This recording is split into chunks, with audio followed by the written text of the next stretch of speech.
ព្រះច័ន្ទនឹងថ្ងៃឥតមានដឹងអ្វីតែត្រូវប្រុសស្រីនិន្ទាសរសើរពពោរស័ព្ទដូចមានឆ្លាបហើភ្លៀងខ្យល់ដេកដើរគេថាទាំងអស់បួសជាប្រសង់នៅគេរិះគន់ធ្វើចោលលួចប្លន់គេតន់ដាក់ខ្នោះត្រាស់ជាប្រពុតនៅគេមិនស្មោះធัวល្អឥតខ្ចោះគង់មានគេស្អប់សរសើរនិន្ទាមានពីបុរាណ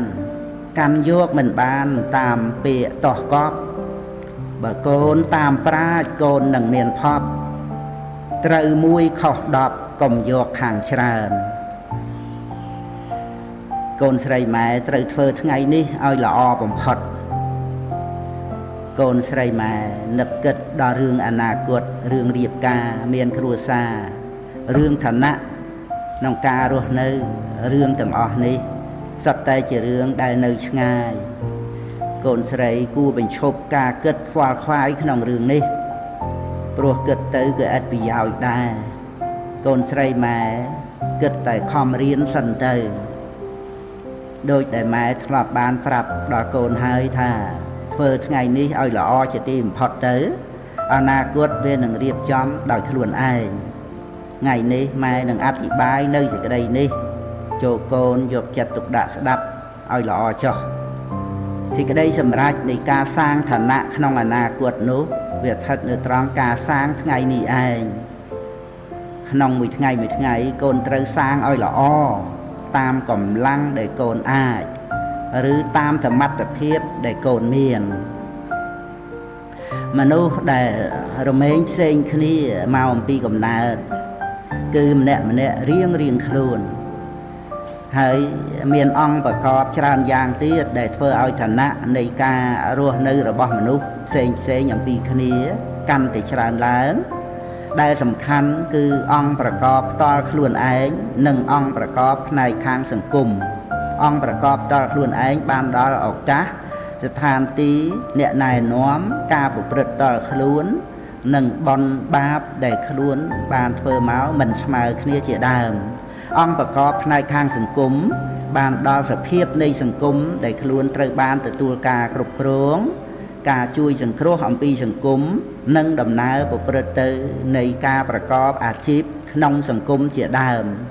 យ៉ាងណាក៏ដោយមនុស្សយើងមានចំនួនច្រើនណាស់ដែលសម្លឹងសម្ដៅទៅរកតែភាពមាំទាំនៃទ្រព្យសម្បត្តិឬក៏តំណែងនៃការងារពងខ្ពស់ប៉ុណ្ណោះថាជាសេចក្តីសម្រេចនៃជីវិតពោលគឺយកនៅរបស់ទាំងនេះមកជាគ្រឿងវាស់វែងមនុស្សក្នុងលោកយើងនេះវិលវល់នៅតែក្នុងការស្វែងរកប្រាក់កិត្តិយសនិងមុខតំណែងប៉ុណ្ណោះឯងព្រោះសង្គមបានសន្មត់ឲ្យថាជាមុខមាត់និងជារបស់ដែលសង្គមលើកតម្កើងឲ្យតម្លៃប៉ុន្តែយ៉ាងដូចម្ដេចដែរក្នុងលោកយើងឬក៏ក្នុងបុគ្គលម្នាក់នោះមាននៅសេចក្តីសុខស្ងប់ដែរឬទេការនិយមឲ្យតម្លៃទៅលើអ្វីក្នុងលោកយើងទាំងមូលនេះខុសឬត្រូវយ៉ាងណាតាមតែកូនពិចារណាមើលចុះអវិជ្ជាគឺសេចក្តីងងឹតរបស់ចិត្តធ្វើមិនឲ្យមនុស្សយើងមើលឃើញនៅគុណតម្លៃពិតប្រាកដរបស់ជីវិតឡើយវាធ្វើឲ្យយើងស្រវាចាប់យកនៅរបស់ដែលនាំមកនៅភាពកវល់កវាយរហូតរឿយជាការដើរបញ្ច្រាស់អំពីសេចក្តីសុខស្ងប់ប្រៀបដូចជាអ្នកដើរបែរខ្នងឲ្យពន្លឺភ្លឺស្វាងហើយឈរមុខទៅរកភាពងងឹតដូច្នោះឯងឬក៏ដូចអ្នករែកដុំថ្មធំដើរទៅក្នុងផ្លូវនៃជីវិតមាត់ចេះតែស្រែកថាធ្ងន់មានអ្នកបំណងល្អស្រែកប្រាប់ទៅថាដាក់ដុំថ្មចុះហើយដើរទៅអ្នករែកដុំថ្មនោះបែរជាមើលអ្នកដែលដាស់តឿនបន្តិចរៀងបែបសង្ស័យរួចហើយក៏រែកនៅដុំថ្មដ៏ធំនោះដើរបន្តទៅទៀតព្រមដោយការពោលថាធ្ងន់សេចក្តីសម្រេចនៅក្នុងជីវិតរបស់មនុស្សនោះមានច្រើនផ្នែកមិនចាំបាច់ត្រូវតែដូចគ្នានោះទេដូច្នេះកូនស្រីម៉ែមិនចាំបាច់ត្រូវមានសេចក្តីសម្រេចក្នុងជីវិតទៅតាមតែផ្លូវមួយដូចជាអ្នកដទៃនោះឡើយពោលគឺមិនគួរស្វែងរកនៅសេចក្តីសម្រេចខាងផ្នែកវត្ថុតែម្យ៉ាងនោះទេផ្លូវដែលត្រូវគួរស្វែងរកសេចក្តីសម្រេច ខាងផ្នែកផ្លូវចិត្តឲ្យច្រើនជាងខាងផ្នែកវត្ថុម៉ែមិនមែនចង់ពោលបដិសេធនៅទ្រព្យសម្បត្តិកិត្តិយសនិងមុខតំណែងនោះទេតែម៉ែចង់ដាស់តឿនកូនកុំឲ្យកូនស្រីចង់ស្រវាយកតែផ្នែកម្យ៉ាងនឹងនោះត្រូវឲ្យឃើញសេចក្តីសំខាន់ផ្នែកខាងផ្លូវចិត្តផងគឺចិត្តស្អាតនិងសេចក្តីសុខស្ងប់សេចក្តីសម្រេចខាងផ្នែកវត្ថុជារបស់ក្តៅលាយឡំដោយទុក្ខនិងកង្វល់ផ្សេងចំណែកសេចក្តីសម្រេចខាងផ្លូវចិត្តជារបស់ស្ងប់ត្រជាក់ពិតណាស់យើងត្រូវមានការងារធ្វើទៅតាមមុខនេតិដើម្បីបាននៅវត្ថុសម្រាប់ចិញ្ចឹមរាងកាយព្រមទាំងការងារបម្រើប្រទេសជាតិហើយនេះក៏ជាកិត្តិយសផងដែរ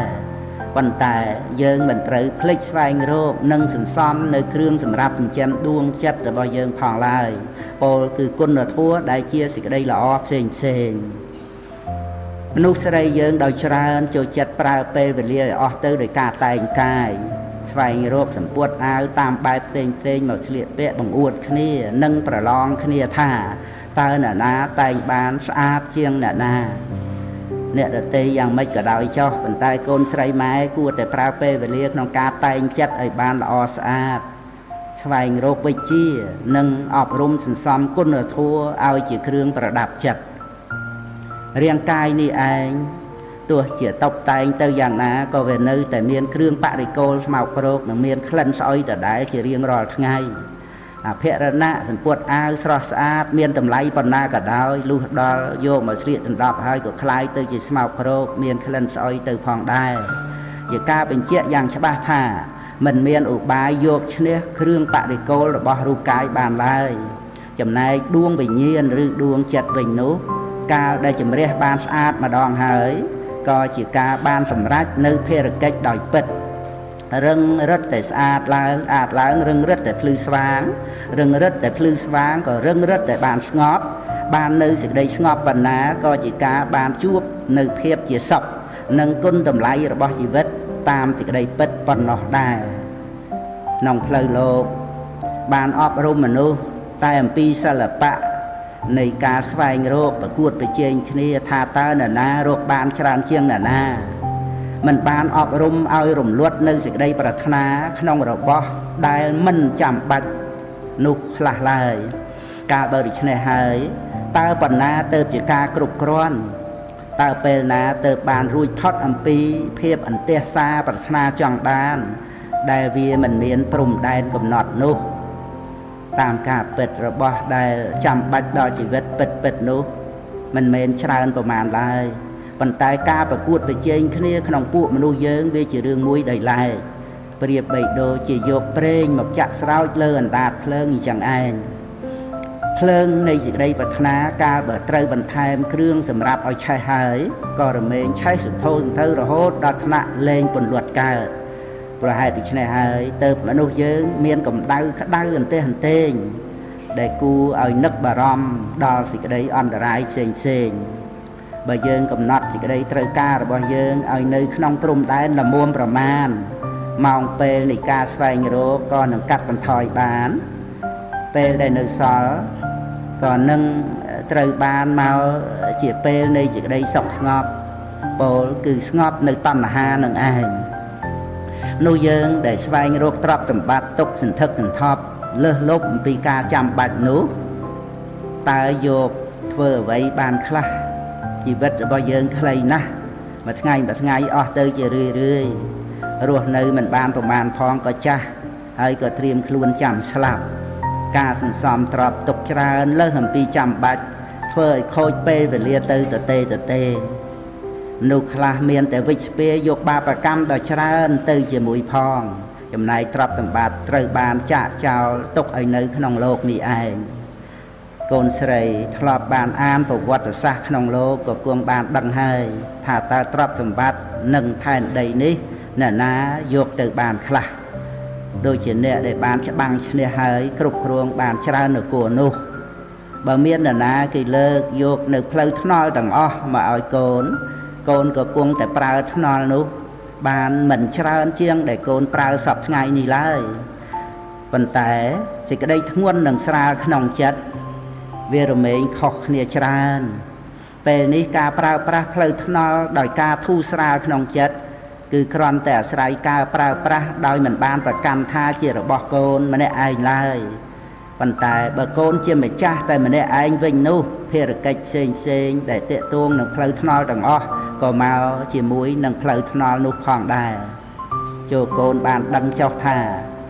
ការមានបាននៅអ្វីមួយនោះវារមែងមានបានមកជាមួយនឹងការថែទាំរក្សានិងកង្វល់ផ្សេងរបស់កង្វល់ទាំងនោះវានឹងប្លន់យកនៅពេលវេលារបស់កូនទៅទាំងអស់រហូតដល់កូនមិនមានពេលទំនេរសម្រាប់កូនខ្លួនឯងខ្លះឡើយម៉ែនិយាយមកនេះដើម្បីឲ្យកូនស្រីបានធូរកង្វល់ទៅនៅក្នុងរឿងសាងឋានៈនៃអនាគតពេលនេះយើងក៏មាននៅទ្រព្យល្មមកូនរៀនបានហើយជំនិះក៏មានផ្លូវថ្នល់ក៏មានសាលារៀនក៏មានទីធ្លាក៏មានវត្តអារាមក៏មានសូម្បីមិនជារបស់យើងដាច់មុខតែយើងក៏មានសិទ្ធិប្រើបានល្មមដែលយើងត្រូវការគ្រាន់តែត្រូវចំណាយប្រាក់ខ្លះដូចជាតម្លៃក្នុងយានជំនិះជាដើមប្រសិនបើកូនស្រីម៉ែជាម្ចាស់នៃទឹកបឹងទន្លេទាំងអស់ក្នុងលោកកូនផឹកវាក្នុងមួយថ្ងៃបានត្រឹម 6-7 កែវប៉ុណ្ណោះបើជាម្ចាស់នៃសម្ពុតខោអាវទាំងអស់ក្នុងហាងឬក្នុងផ្សារកូនប្រើបានត្រឹម 2-3 សម្រាប់ប៉ុណ្ណោះក្នុងមួយថ្ងៃហើយវាក៏មិនមែនធ្វើឲ្យកូនទៅជាទេវតាបានដែរគង់នៅទៅជាមនុស្សដែលមានការស្រេកឃ្លានឈឺបន្ទោបង់វិចារៈបាសាវៈហើយត្រូវចាស់ឈឺនឹងស្លាប់ក្នុងពេលជាទីបំផុតដូច្នេះការលមោបលោភលន់ក្នុងទ្រព្យសម្បត្តិទៅជាការល្ងងខ្លៅម្យ៉ាងរបស់មនុស្សយើងវាជាដុំពពួកអាប់បិទបាំងនៅគុណតម្លៃដែលពិតប្រាកដនៃជីវិតមនុស្សចំណែករឿងរៀបការនិងរឿងគ្រួសារនោះកូនស្រីមិនចាំបាច់គិតអ្វីពេលនេះទេខំរៀនឲ្យបានសម្រេចសិនទៅពេលវេលានៅច្រើនទៀតណាស់ដែលសម្រាប់គិតគូរនោះប៉ុន្តែម៉ែសូមផ្ញើគំនិតរបស់ម៉ែក្នុងពេលនេះទុកឲ្យកូនសិនថាកូនស្រីប្រាថ្នាខ្ពស់ក៏បានតែកូនស្រីត្រូវធ្វើខ្លួនឲ្យបានខ្ពស់ផងបើកូនស្រីទេតែប្រាថ្នាខ្ពស់នោះគឺកូនស្រីមិនផុតពីធ្លាក់ចុះមកនៅក្នុងដៃរបស់មនុស្សទេពជាមិនខានហើយម្យ៉ាងទៀតរឿងគូក្រងនោះមិនចាំបាច់ស្វែងរកឡើយដល់ពេលវេលាសមគូហើយក៏រមែងមកដល់ជាធម្មតាអ្នកណាចិត្តក្តៅទៅតាមតែអំណាចនៃកិលេសអ្នកនោះនឹងស្ដាយក្រោយជាមួយនឹងការបាត់បង់នៅកិត្តិយសម៉ែសង្ឃឹមថាកូនស្រីម៉ែនឹងរក្សានៅកិត្តិយសរបស់ខ្លួនកិត្តិយសគ្រួសារព្រមទាំងកិត្តិយសរបស់ប្រទេសជាតិយើងផងការរៀនបានល្អនិងការប្រព្រឹត្តល្អរបស់កូនចាត់ជាពរដ៏ប្រសើរដែលកូនឲ្យដល់ឪពុករបស់កូននិងម៉ែព្រមទាំងក្រុមគ្រួសារឪពុករបស់កូននិងម៉ែចង់ទទួលនៅពរនេះអំពីកូនច្រើនជាងពរដោយវាចាពីរោះទៅទៀតសេចក្តីល្អរបស់កូនដែលចេញពីមាត់គ្រូនិងមាត់អ្នកដទៃទៀតនោះធ្វើឲ្យឪពុកម្ដាយសប្បាយចិត្តរីករាយវាជារបស់ទិព្វម្យ៉ាងត្រង់ដែលបានឮដំណឹងថាកូនស្រីម៉ែជាមនុស្សល្អតាំងចិត្តរៀនសូត្រពិតប្រាកដវាពិតជាអាហារទិព្វសម្រាប់ពុកម្ដាយមែនព្រោះឪពុកម្ដាយនឹកដល់ពេលណាក៏ធ្វើឲ្យឆ្អែតទៅដោយបៃតៈក្នុងពេលនោះឯងគ្រប់គ្រាគ្រប់ពេលវេលាពាក្យមេទាំងអស់ប្រដូចនឹងម៉ែភ្នំព្រះសម័យគឺជាមេភ្នំធំក្រៃលែងធំត្រួតត្រៃត្រឹងថាតែគង់នៅតូចជាងម៉ែកល្យានព្រោះម៉ែត្រួតឋានព្រះព្រំមុខ4ម៉ែពិតជាធំនៅក្នុងលោកាមេតបខ្លាំងក្លាសំពះម៉ែខ្លួនទោះស្ដេចចក្រពត្តិគ្រងទ្វីបទាំង4អំណាចមមមួនតែនៅខ្លាចម៉ែពាក្យមេក្នុងលោកមានច្រើនពេកក្រៃមេជើងមេដៃមេស្រុកមេស្រែពាក្យមេទាំងនោះប្រដូចនឹងម៉ែពាក្យមេហោហែគឺម៉ែទាំងអស់ព្រោះម៉ែជាធំម៉ែអ្នកបង្កើតម៉ែឲ្យកំណើតម៉ែឲ្យបៅដោះម៉ែបង្ហាត់កូនម៉ែមានចិត្តស្មោះម៉ែគឺជាកោះនៃជីវិតកូន